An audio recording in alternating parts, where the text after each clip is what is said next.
அபார கருணா சிந்தும் ஞானதம் சாந்த ரூபிணம் ஸ்ரீ சந்திரசேகர குரும் பிரணமாமி முதான்வகம். ஸ்ரீ குருப்யோ நமக. குருவே சரணம்.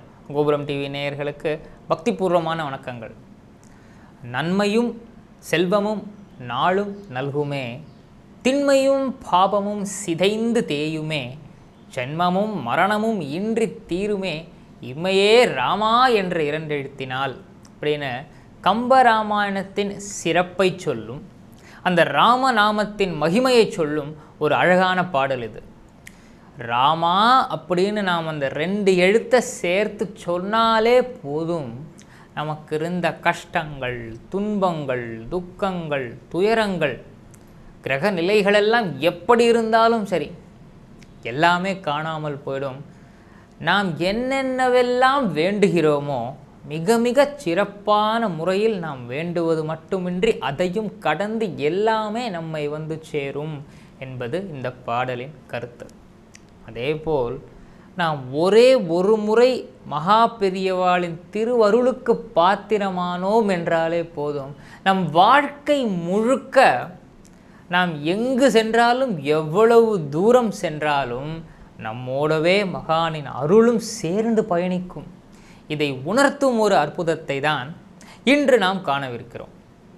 1986ஆம் ஆண்டு அன்று ஒரு ஏகாதசி, அதுவும் ஒரு ஞாயிற்றுக்கிழமை வேறு. பெரியவா ஏகாந்தமாக இருக்கார். சில பக்தர்கள் வரா போகிறா, வந்து ஒரு சில நின்று பிரசாதம் வாங்கிட்டு தங்களுடைய கஷ்டங்கள் எல்லாத்தையும் சொல்லி மகானிடத்தில் ஒரு தீர்வை வாங்கிட்டு, மகானை பார்ப்பது என்பதே நமக்கு அவ்வளவு ஆறுதல் தரும் இல்லையா, அவ்வளவு திருப்தி தரும். இப்படியும் சில பக்தர்கள் வந்து பார்த்து விட்டு செல்கிறார்கள். அப்பொழுது மகா பெரியவா கிட்ட 2 தொண்டர்கள் இருக்கா. ஒருத்தர் ஸ்ரீ சந்திரமௌலி மாமா, இன்னொருத்தர் ஸ்ரீகண்டன் மாமா. இவர்கள் இருவருமே மகா பெரியவாளோடு அத்தியந்தமாக தொண்டு செய்தவர்கள் சுவாமிகளுக்கு. அவ்வளவு சிறந்த தொண்டர்கள், அன்பர்கள். இதில் அந்த ஸ்ரீகண்டன் மாமாவை அழைச்சிண்டு பெரியவா ஏதோ கேட்குறார். என்ன கேட்குறார் என்றால், அங்கே தூரத்தில் ஒரு 5 வயசு குழந்தையோட ஒரு பெரியவர் நின்று அழுதுன்னு இருக்காரு, அவர்கிட்ட போய் சத்த என்னன்னு கேட்டுட்டு வாயேன், ஏன் அழறாராம் அப்படின்னு பெரியவா சொல்ல, இந்த ஸ்ரீகண்டன் மாமாவும் நேராக வரார். இவரை நீங்கள் ஏன் அழுதுன்றிருக்கீள் பெரியவா முன்னாடி அப்படின்னு கேட்க, அவரும் சொல்கிறார், தேம்பி தேம்பி அழுதுண்டே செத்த சுதாரிச்சுன்னு சொல்கிறார், சுவாமி இது என்னோட குழந்தை தான் வச்சுட்டுருக்கேன், என் கையில் 5 வயசாகுது, திடீர்னு ரொம்ப உடம்பு முடியாமல் போயிடுத்து, நானும் டாக்டர்கிட்ட அழைச்சிட்டு போனேன். இவளை பரிசோதனை பண்ணிவிட்டு டாக்டர் சொன்னார், இவளுடைய ஹிருதயத்தில் ஒரு பெரிய துவாரம் ஒன்று ஏற்பட்டிருக்கான், அதுக்கு ஒரு மேஜர் ஆப்ரேஷன் பண்ணியே ஆகணும் அப்படின்னு சொல்லிட்டார். அப்படி ஆப்ரேஷன் பண்ணினாலுமே இந்த குழந்தை பிழைக்குமான்னு எங்களால் சொல்ல முடியாதுங்கிறதையும் சொல்லிட்டார். இப்போ நான் என்ன பண்ணுறதுன்னே தெரியல. ஆப்ரேஷனுக்கு தேதியெல்லாம் பார்த்துட்டார் டாக்டர். ஆனாலும் பெரியவாள்கிட்ட வந்து நம்ம விண்ணப்பிச்சுப்போம், இந்த ஆப்ரேஷன் பண்ணலாமா, பண்ணாலும் இந்த குழந்தை பிழைக்குமான்னு பெரியவாள்கிட்ட கேட்டுப்போம். அப்படி ஆப்ரேஷன் பண்ணலாம்னு பெரியவா சொன்னால் நான் இந்த குழந்தைய போய் அனுமதிக்கிறேன். இல்லை ஆப்ரேஷன் பண்ணாலும் இந்த குழந்தை பிழைக்காதுன்னா இதுதான் எனக்கான கொடுப்பினேன்னு ஏற்றுண்டு நான் அந்த குழந்தைய அழைச்சிண்டு ஆற்றுக்கு போயிடுறேன், அந்த குழந்தை பெரியவாள்கிட்டையே போய் சேரட்டும் அப்படின்னு அழுதுண்டே சொல்கிறார். இந்த விஷயத்தை கேட்டு ஸ்ரீகண்டன் மாமாவே கொஞ்சம் உருகித்தான் போயிட்டார்.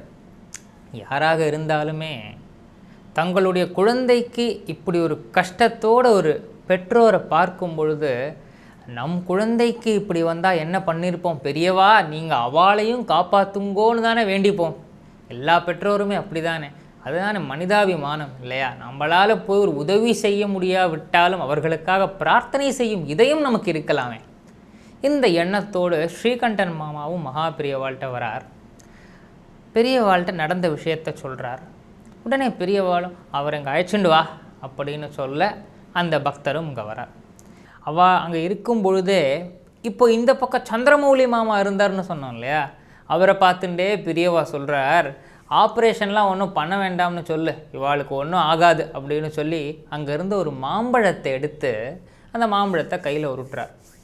இந்த மாம்பழத்தை அந்த அப்பாட்ட கொடுத்து குழந்தைக்கு கொடுக்க சொல்லு, ஆப்ரேஷன்லாம் தேவைப்படாது, நன்னா இருப்பா அப்படின்னு மகாபெரியவா சொன்னதுமே அதை சந்திரமௌலி மாமா அந்த மாம்பழத்தை வாங்கி அந்த மாம்பழத்தை அப்படியே அந்த தகப்பனார்கிட்ட கொடுத்ததும் அவர் அதை நறுக்கி அந்த குழந்தையின் வாயில் போடுறார். அந்த குழந்தையும் அந்த சந்நிதியிலே அந்த மாம்பழத்தை உட்கொண்டு விட்டு அங்கிருந்து பிரசாதம் வாங்கி கொண்டு இவர்கள் இருவரும் அங்கிருந்து கிளம்புகிறார்கள். இப்போது அங்கேருந்து கிளம்பினதுமே நேராக மருத்துவமனைக்கு போகிறார்கள். டேட்டு தான் ஃபிக்ஸ் பண்ணிட்டாங்க இல்லையா, எப்போ ஆப்ரேஷன் பண்ணணும்னு. ஓப்பன் ஹார்ட் சர்ஜரி, அது எவ்வளவு பெரிய ஒரு மேஜர் ஆப்ரேஷன், அதுவும் அந்த காலத்தில் என்பது நாம் சொல்லவே தேவையில்லை. இப்போ அதற்கான பரிசோதனைகள் எல்லாமே எடுக்கப்படுகிறது. அதையெல்லாம் ஒவ்வொன்றாக பார்த்து பார்த்து பார்த்து மருத்துவரே ஆச்சரியப்பட்டு போகிறார். ஏங்க நீங்கள் 4 நாள் முன்னாடி வந்தீங்க, டேட்லாம் ஃபிக்ஸ் பண்ணீங்க, அதுக்குள்ளே வேறு ஏதாவது ட்ரீட்மெண்ட் எடுத்துக்கிட்டீங்களா இல்லை என்ன நடந்தது அப்படின்னு கேட்டது. ஏன் சார் என்னாச்சு புரியலையே அப்படின்னு சொல்லும்போது சொல்கிறார், ஏங்க அந்த ஹிருதயத்தில் துவாரம் இருந்ததுக்கான எந்த விதமான அடையாளமும் அறிகுறியும் இப்போ இல்லைங்க, எல்லாமே சரியாக போயிருக்குங்க, ஆப்ரேஷனே தேவையில்லைங்க, என்னங்க ஆச்சுன்னு டாக்டர் ஆச்சரியத்தோடு சொன்னாராம்.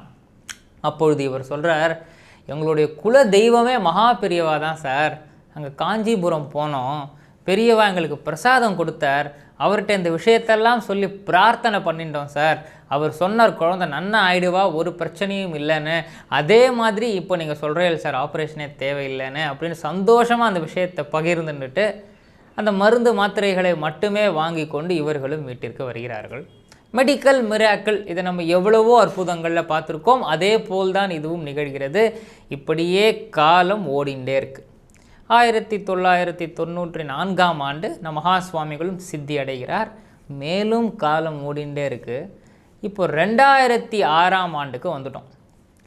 இப்பொழுது மகா சுவாமிகள் அதிஷ்டானத்தில் இருந்து கொண்டு அனைவருக்கும் அருள் பாலிச்சென்றிருக்கும் காலம் இது. அப்போது என்ன ஆகுது, நித்தியப்படி மகா சுவாமிகளின் அதிஷ்டானத்தில் பூஜை விமர்சையாக நிகழ்கிறது. ஒரு நாள் அது ஒரு வெள்ளிக்கிழமை. அப்பொழுது ஒரு பக்தர் நம் மகாபெரியவாளின் திருமேனிக்கு தீபாராதனை காண்பிக்கிறார். காண்பிச்சுட்டு அங்கே வந்த பக்தர்கள் எல்லாருக்கும் பிரசாதம் கொடுத்துட்டே வரார். அப்படி பிரசாதம் கொடுக்கும் பொழுது ஒரு பக்தர் மகாபெரியவாளின் திருமேனி முன்னாடி வந்து நின்றுண்டு கையை நீட்டுறார். அவர் கையில் இந்த தீபாராதனை காண்பித்த அந்த அன்பர் ஒரு மாம்பழத்தை போடுறார். இந்த மாம்பழத்தை போட்டார் தீபாராதனை காண்பிச்சுட்டு. அவர் யாருன்னா முதல்ல பார்த்தோமே அதே சந்திரமௌலி மாமா. இந்த மாம்பழத்தை வைத்ததுமே இந்த பக்தர் மறுபடியும் அழ ஆரம்பிக்கிறார். இவருக்கு ஒன்றும் புரியலை, ஒரு வேளை புளிச்சு போன மாம்பழத்தை வச்சுட்டோன்னு பயப்படுறார் போல இருக்கு. அப்படிலாம் இல்லைன்னு சொல்கிறதுக்கு வரும்பொழுது, சுவாமி உங்களுக்கு ஞாபகம் இல்லையா என்ன, ஒரு 20 வருஷம் முன்னாடி என் குழந்தைக்கு ஹிருதயத்தில் துவாரம்னு சொல்லிட்டு நான் மகாபெரியவாள்கிட்ட வந்து நின்னேன். அப்போ மகாபெரியவா உங்கள்கிட்ட ஒரு மாம்பழத்தை கொடுத்து அதை என்கிட்ட கொடுக்க சொன்னால், அந்த மாம்பழத்துலேருந்து ஒரு துண்டை நறுக்கி அப்போவே என் குழந்தைக்கு தர சொன்னால் நான் அப்போவே கொடுத்துட்டேன். என் குழந்தைக்கு ஹிருதயத்தில் இருந்த துவாரமும் காணாமல் போயிடுது, தன்னாலேயே காணாமல் போயிடுது. இன்றைக்கி அந்த குழந்தைக்கு கல்யாணம் நிச்சயமாயிருக்கு. அந்த பத்திரிக்கையை மகாபெரியவா முன்னாடி வச்சு நமஸ்காரம் பண்ணணும்னு தான் வந்தேன். ஆனால் பாருங்க பெரியவாளோட சங்கல்பம், நீங்களும் இன்றைக்கி இதே சன்னிதானத்தில் இருக்க, உங்கள் மூலமாக அந்த மகாபெரியவாளே ஒரு மாம்பழத்தை எனக்கு வைக்கிறாரே, இது சாதாரண விஷயமா? மகாபெரியவாளோட தீவிர கருணை இல்லையா, அவர் சர்வஜர் இல்லையா அப்படின்னு சொல்லி இவர் ஆனந்த கண்ணீர் விடும் பொழுது உண்மையிலேயே உருகி போனார் சந்திரமௌலி மாமாவும். என்று 20 ஆண்டுகளுக்கு முன்னாடி மகாபெரியவா இந்த இருவர் மூலமாக நிகழ்த்திய திருவிளையாடலை மறுபடியும் 20 ஆண்டுகள் கழித்து அதே போல் தன் சன்னிதானத்திலேயே நிகழ்த்தி காண்பித்திருக்கிறார் என்றால் எவ்வளவு பெரிய விஷயம் இது. காலம் கைகூடி வரும்னு சொல்லுவோமே, அன்று அவருக்கு ஒரு கஷ்டம் வந்தபோது அந்த காலம் அவரை தன் குழந்தையோடு பெரியவாளின் சன்னதிக்கு அழைத்து வந்தது. இன்று அதே காலம் அந்த குழந்தைக்கு திருமணம் நிச்சயமாக இருக்கும் பொழுது அதே தந்தையை மீண்டும் மகாபெரியவாளின் சன்னிதானத்தில் அழைத்து வந்து அந்த நினைவுகளை மறுபடியும் எடுத்து சொல்லி அங்கிருந்து அனைத்து பக்தர்களையுமே அது உலுக்கியதென்றால், நாம் ஒரு முறை அந்த மகாபெரியவாளின் அருளுக்கு பாத்திரமானோம் என்றால் எவ்வளவு பெரிய கஷ்டமாக இருந்தாலும் ஹிருதயத்தில் துவாரம் என்பது சாதாரண விஷயம் கிடையாது.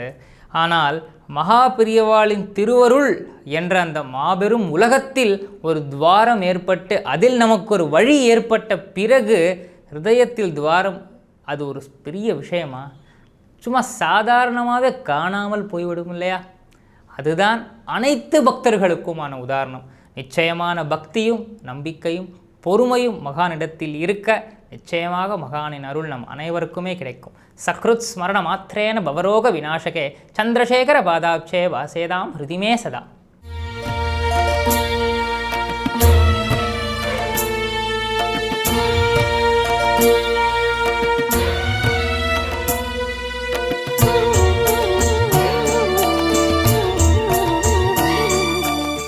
விதம் விதமான பக்தி நிகழ்ச்சிகளை உங்களுக்காக தந்து கொண்டிருக்கிறது உங்கள் கோபுரம் டிவி.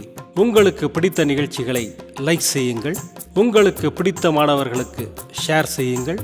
மேலும் சப்ஸ்கிரைப் செய்வதோடு மட்டுமல்லாது அருகில் இருக்கும் பெல் பட்டனை கிளிக் செய்து கோபுரம் டிவி நிகழ்ச்சிகளை உடனுக்குடன் தெரிந்து கொள்ளுங்கள். மற்றும் ஒரு மகிழ்ச்சியான செய்தி, கோபுரம் டிவி ஆப்பை கூகுள் பிளே ஸ்டோரில் ஃப்ரீ டவுன்லோட் செய்து கோபுரம் டிவி நிகழ்ச்சிகளை தொடர்ந்து கண்டுகளியுங்கள், பாருங்கள், ரசியுங்கள், பரவசமடையுங்கள். gopuramtv.com பக்தி பக்திமயம்.